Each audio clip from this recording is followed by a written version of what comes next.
Base grey हो जाती है, केकी हो जाती है, फट जाती है, हट जाती है। अस्सलाम वालेकुम जी, आई होप आप सब बिल्कुल ठीक ठाक होंगे। तो आप सबका क्लास 13 में बहुत वेलकम। आज की क्लास बहुत इंटरेस्टिंग होने वाली है क्योंकि आज का टॉपिक टोटली बेस ग्रे क्यों हो जाती है, बेस फट क्यों जाती है और बेस में क्रैक्स क्यों आ जाते हैं, जगह से हटने क्यों लग जाती है और बेस किस तरह से फ्लॉलेस हम अचीव करें, वो सब होगा ताकि आपकी बेस कभी खराब ना हो और अपने क्लाइंट्स के भी अच्छे आप जो है मेकअप करें। तो चलिए वीडियो को स्टार्ट करते हैं। बाय द वे आज मेरी बर्थडे है। फिर हमारी बेस क्यों खराब हो जाती है, क्यों हमारी बेस अच्छी नहीं बनती, तो हमें इस चीज़ को डीपली जानना है। अब हमारी जो स्किन है उसके 3 लेयर्स होते हैं मेन। एक होता है एपिडर्मिस जो हमें स्किन नज़र आती है, उसके बाद होता है डर्मिस जो उसके नीचे होती है, उसके बाद फिर हाइपोडर्मिस जो बिल्कुल सबसे नीचे होती है। एज अ मेकअप आर्टिस्ट हम सिर्फ एपिडर्मिस पर काम करते हैं, यानी ऊपर वाली लेयर पे स्किन के काम करते हैं। लेकिन हम अगर ऊपर वाली लेयर पे काम करेंगे तो जो डर्मिस है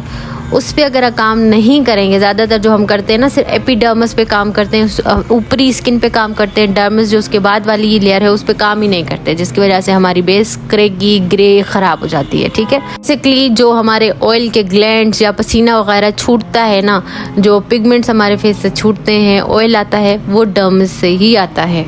अगर हम डर्मिस को नहीं करेंगे प्रिपेयर तो हमारा जो एपिडर्मिस होगा वो कभी भी सही नहीं लगेगा। तो बात आप मेरी समझ गए कि epidermis the top layer of skin, जो हमें स्किन नज़र आती है। ठीक है, उसके बाद जो डर्मिस होती है वो मिडिल लेयर होती है, सही है। उसके बाद हाइपोडर्मिस है जो कि फैटी लेयर है। अब क्यों ज़रूरी है कि हम डर्मिस पे काम करें? अगर हम डर्मिस पे काम नहीं करेंगे तो हमारे पोर्स बंद नहीं होंगे, हमारा ऑयल कंट्रोल नहीं होगा, हमारे पसीना कंट्रोल नहीं होगा।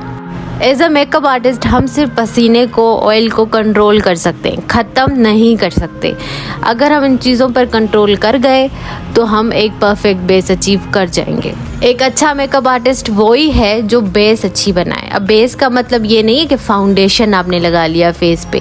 बेस का मतलब होता है स्किन को प्रिपेयर करना। बेस ये होती है जो हम समझते ही नहीं है। हमारे एक पुराना रिवायत चल रहा है कि बस बेस, फाउंडेशन, स्टिक ये बेस है। नहीं, बेस ये है। अब आप कहोगे कि हम तो मेकअप आर्टिस्ट हैं, हम किस तरह से डर्मिस पे काम करेंगे? डर्मिस पे काम आप स्किन की प्रिपरेशन के साथ करेंगे कि स्किन को प्रिपेयर कैसे करना। और यहीं पर ही हम गलती करते हैं और उसी पॉइंट को हम स्किप करते हैं। हम समझते हैं हम तो बहुत भाई कोई भी हो, प्रोफेशनल भी हो, तो वो ये स्टेप को स्किप नहीं करेगा। उनको जब हम प्रिपेयर करते हैं ना तो हमारी बेस बहुत अच्छी बनती है। तो आज वो की पॉइंट्स मैं आपको बताऊंगी जो आपको कभी किसी ने नहीं बताऊंगी। Cleansing, toning, moisturising, CTM। इसका बहुत शॉर्ट इंट्रोडक्शन मैंने आपको फर्स्ट क्लास में दिया था, लेकिन आज मैं आपको इसको थोड़ा डिटेल में बताऊंगी विद प्रोडक्ट्स इन्फॉर्मेशन। अब क्लींजिंग, टोनिंग, मॉइस्चराइजिंग को बंदा ना बहुत ही अलग समझता है। हम समझते हैं रोज़ वाटर लगा लिया हमारा टोनिंग हो गया, ठीक है, हमने फेस वॉश कर लिया मतलब हमारा क्लींजिंग हो गया। स्किन ऑयली है, कॉम्बिनेशन है, ड्राई है, जो भी है, आपका स्किन का प्रिपरेशन उसके अकॉर्डिंग ही होगा। आपका क्लाइंट का स्किन प्रिपरेशन उसी के अकॉर्डिंग होगा। हम क्या करते हैं, एक ही प्रिपरेशन करते हैं सारे स्किन पे, जो कि बहुत गलत है। सब पे एक जैसी चीज़ें नहीं लगानी होती। हर स्किन का टाइप अलग होता है, हर स्किन की जो लेयर्स होती हैं ना वो अलग होती हैं। एपिडर्मिस, डर्मिस की कंडीशन अलग होती है। ऑयली वालों के डर्मिस में बहुत ज़्यादा ऑयल होगा, लेकिन ड्राई स्किन वालों के में नहीं होगा। आज मैं आपको बताती हूँ कि आप स्किन टाइप को आइडेंटिफाई कैसे करें। बहुत सारे गर्ल्स कहती हैं कि मैम हम अपना स्किन टाइप तो बता देंगे, लेकिन हमारा जो क्लाइंट है उसका स्किन टाइप हमें कैसे पता चलेगा? मेरे पास इतने क्वेश्चन आए थे जब मैंने फर्स्ट क्लास की थी। ये आपका कंसर्न नहीं है कि उनका स्किन टाइप कैसा है। आपने उनसे पूछना है, जो आपका क्लाइंट है ना, आपने उनसे पूछना है कि भाई आपका क्या है स्किन टाइप, तो वो ही आपको बता देगा कि आपका स्किन टाइप क्या है, मतलब उनका स्किन टाइप क्या है। अगर ड्राई स्किन होगी तो मुकम्मल ड्राई होगी, फेस पे कहीं ऑयल नहीं होगा और ना ही सीजनली उनको ऑयल वगैरह आता रहेगा। ठीक है, अगर ऑयली स्किन है तो पूरी ऑयली स्किन होगी। अगर कॉम्बिनेशन है तो सिर्फ टी जोन होगा ऑयली। टी जोन आप देख रहे हो, इसको कहते हैं जहाँ पे निशान लगा हुआ है येलो, सही है, इसको टी जोन कहते हैं। अगर ऑयली स्किन होगी तो पूरी मुकम्मल ऑयली होगी, जिस तरह से उनका पूरा फेस ऑयली है, ऑयली की तरफ मैं आपको बता रही हूँ। इनका टी भी ऑयली होगा, इनका यू भी फेस का ऑयली होगा। ठीक है, और नॉर्मल स्किन नॉर्मल रहेगी, ना ऑयल ना ड्राइनेस, बिल्कुल सेफ। बेबी स्किन जिसे आप बोलें, बेबी स्किन होती है बिल्कुल वैसे, ठीक है। अगर ऑयली स्किन होगी तो उनको हमेशा ऑयल आता रहेगा, कभी भी ऐसा नहीं होगा कि उनको ड्राइनेस फील होगी, कभी कभी ऑयलीनेस फील होगी। उनका ऑयल हर सीज़न में रहेगा फेस पे, ठीक है। कॉम्बिनेशन स्किन वाले सीज़न के हिसाब से चलते हैं, कभी ड्राई कभी ऑयली, लेकिन टी जोन उनका हमेशा ऑयली रहता है। सबसे जो मुश्किल बेस बनाना है ना, वो दो स्किन टाइप पे बनाना मुश्किल है। एक ऑयली पे बहुत ज़्यादा मुश्किल है, दूसरा ड्राई। इन दोनों स्किन को किस तरह से हैंडल करें ताकि हमारा बेस अच्छा बने, क्योंकि यही मेजर स्किन टाइप्स हैं। बहुत में स्किन टाइप्स हैं लेकिन सबसे ज़्यादा यही जाने जाते हैं, ये 4 स्किन टाइप है, ठीक है।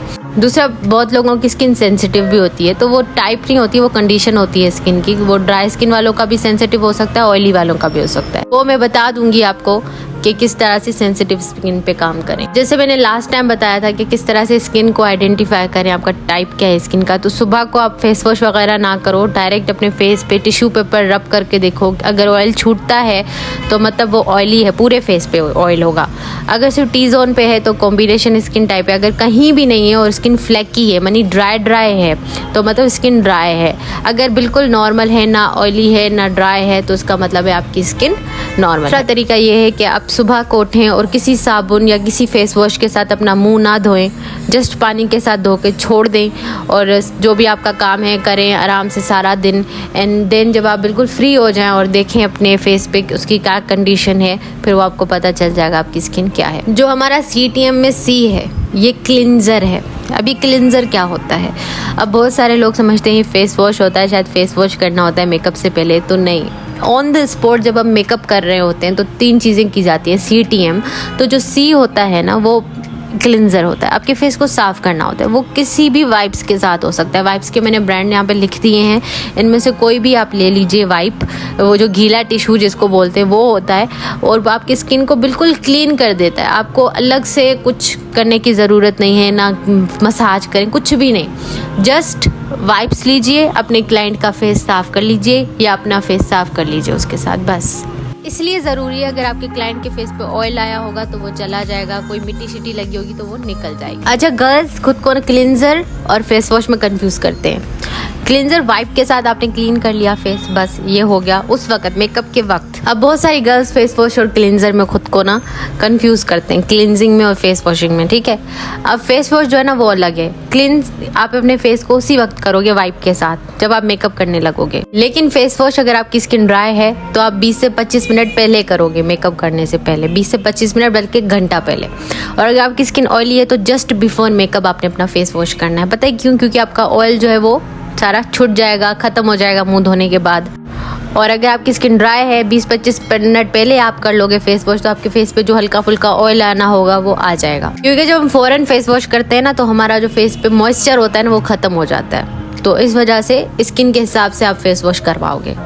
अब ये टी जो है CTM में टोनर्स, ये टोनर्स क्या करते हैं? बहुत सारे लोग इसको तो स्किप ही कर देते हैं, क्या ज़रूरत है, कोई नहीं, हमें कौन सा ज़रूरत नहीं। ये चीज़ बहुत ज़रूरी है। अगर आपकी एक्सट्रीमली ऑयली स्किन है, कॉम्बिनेशन स्किन है, तो टोनर मस्ट होना चाहिए आपके पास। मैंने ये ब्रांड्स सारे लिख दिए हैं, ये आपको ईजिली पाकिस्तान और इंडिया में मिल जाएंगे। अब ये टोनर क्या है? टोनर ना आपके डर्म्स पे काम करता है, आपके पोर्स को बंद करता है, ठीक है, थोड़ी देर के लिए श्रिंक करता है और ऑयल को कंट्रोल करता है। अगर किसी ऑयली स्किन वाले पर हम ये चीज़ नहीं लगाएंगे और डायरेक्ट मेकअप कर लेंगे तो क्या होगा?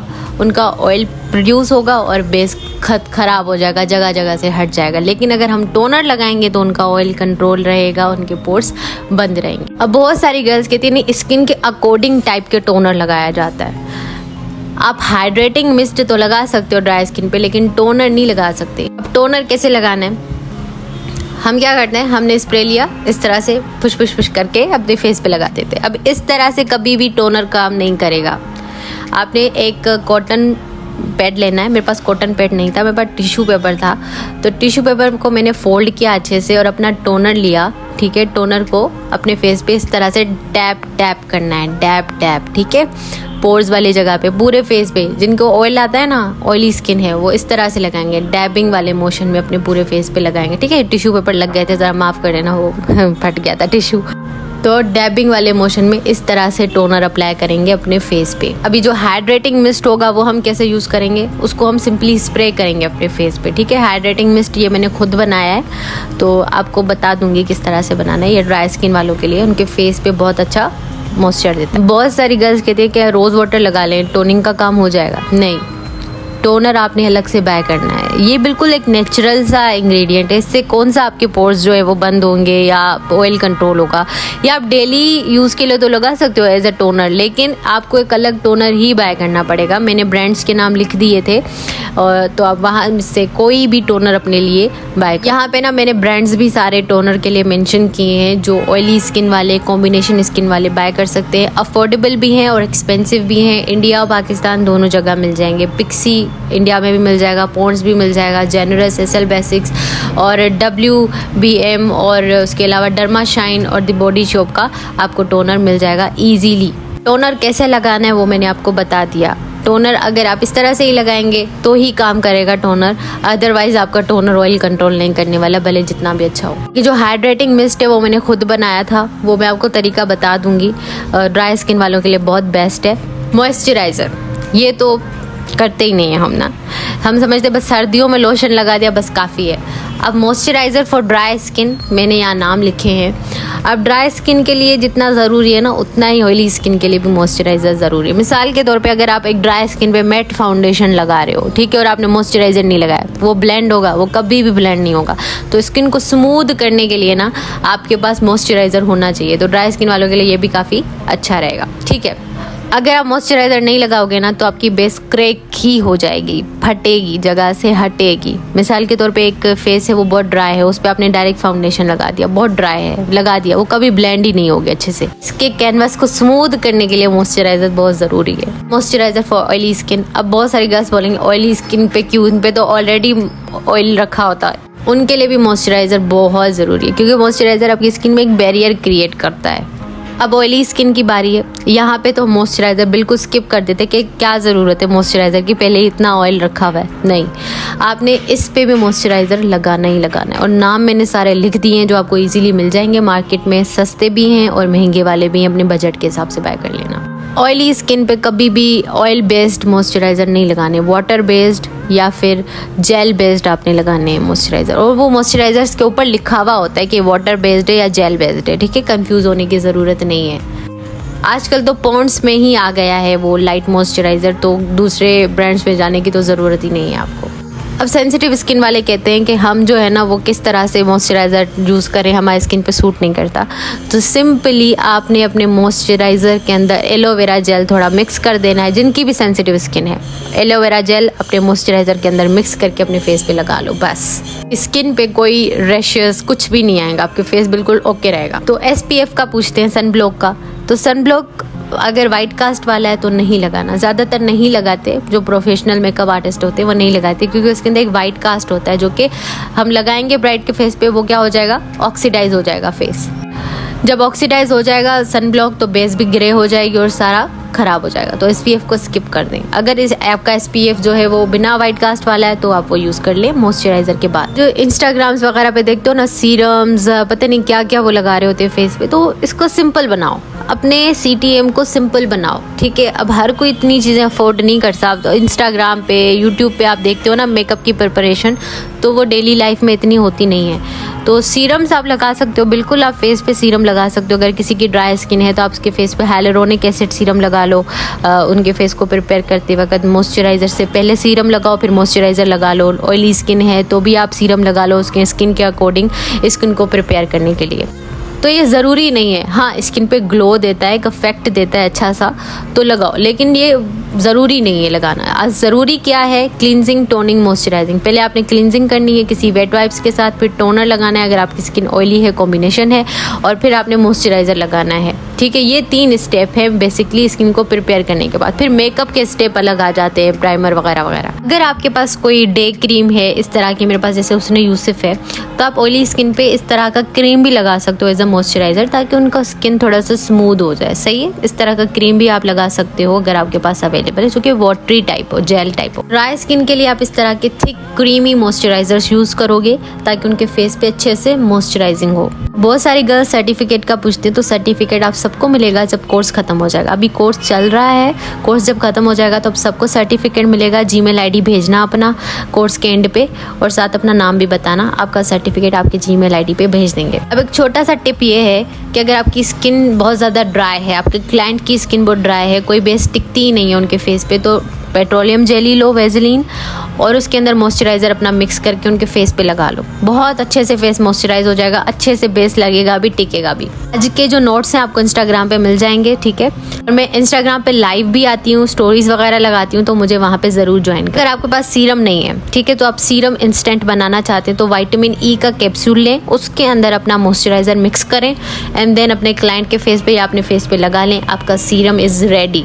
अलग से सीरम बाय करने की ज़रूरत नहीं पड़ेगी। जब हम ये सारे स्टेप्स फॉलो करेंगे तो हमारी जो डर्मिस लेयर है उस पर काम हो जाएगा, और हमारा ऑयल वगैरह कंट्रोल रहेगा और हमारी बेस खराब कभी भी नहीं होगी अगर हम अच्छे से अपनी स्किन को प्रिपेयर करें। तो आज का सवाल है कि स्किन के दूसरे लेयर का नाम क्या है। By the way, thank you so much for 100K subscribers. अब बात करते हैं बहुत ही मेन चीज की, वो है प्राइमर। स्किन को प्रिपेयर करने के बाद जो हमारा मेन बेस होता है मेकअप का, होता है प्राइमर। लेकिन प्राइमर भी सोच समझ के अप्लाई करना है, आप गड़बड़ कर सकते हो, प्राइमर की वजह से बेस फट भी जाते हैं। अब ऑयली स्किन वाले मेटिफाइंग प्राइमर यूज करेंगे। अब ये कंफ्यूज होने की जरूरत नहीं, प्राइमर के डब्बे के ऊपर लिखा हुआ होता है कि मेटिफाइंग है, हाइड्रेटिंग है, क्या है। ड्राई स्किन वाले हाइड्रेटिंग मिस्ट यूज करेंगे या फिर सिलिकॉन बेस्ड प्राइमर यूज करेंगे। कॉम्बिनेशन स्किन वाले भी सेम करेंगे ऐसे ही। इतना बजट नहीं है हमारा कि हम इतने प्राइमर बाय करें। दो तरह के प्राइमर अपने सैलून में रखें, एक मेटिफाइंग, दूसरा पोर फिलिंग। अब जाहिर है क्लाइंट आएगा, उसके फेस पे पोर्स हैं बहुत ज्यादा, वो ड्राई स्किन वाला भी हो सकता है, वो